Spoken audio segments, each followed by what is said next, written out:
I hear a lot of individuals, women in particularly, who are really doing their best, to balance their responsibility, professional and personal, right?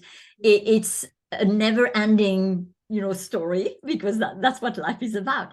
And sometimes we do it better than others, but there's those, we struggle with that, is how do you balance? I mean, you're doing really well. You're leading a company. You have a beautiful family, and I know how dedicated you are to them.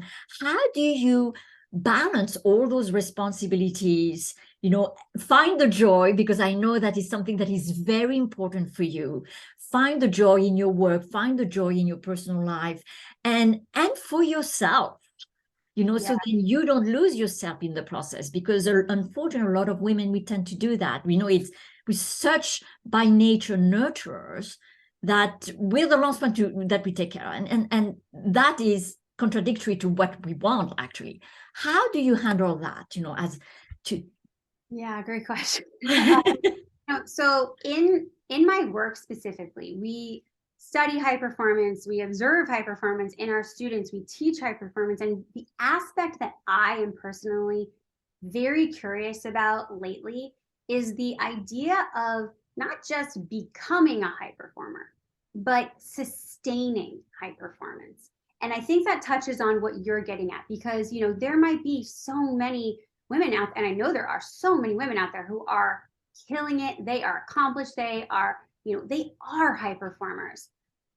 But how do you keep that going and so often you hear women feeling that they just don't have a choice. Like they need to choose between keep going at that rate or choose their family or quit, right? It's just they can't imagine another way. So for me, I've really enjoyed learning more about the science of how does burnout happen, what is going on, and how do we avoid it. So the first is knowing that elite performers, they do things a little bit differently. They don't have the same issues of guilt and shame around self-care that we do, right? If you think about a top athlete, what do? They oscillate performance. So they have times of intensity, and then they have times of what's called active recovery.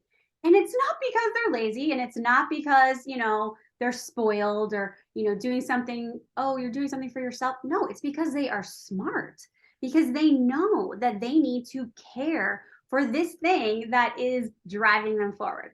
So I think that's the first thing, is really shifting the paradigm, shifting the narrative on self-care, and really just being smart about it, not just only for yourself, but as a leader, because that's also what we need to model to teach our teams. It's not just burnout central. You don't want to just stay busy until you run yourself into the ground.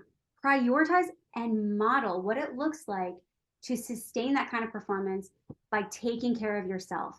And really, what's that common saying that they say when you get on an airplane is put your oxygen mask on first. And whether you are a executive or you are a mother or a caretaker in any way, if you take nothing away from this other than that is not a selfish thing, it is the most loving thing you can do for the people around you, for the business you serve, for the clients you serve, for your children, whoever, is to prioritize your own well-being, getting to that place of centeredness, of acceptance, of letting go of whatever it is that you need to reclaim your energy, reset, and reclaim your power.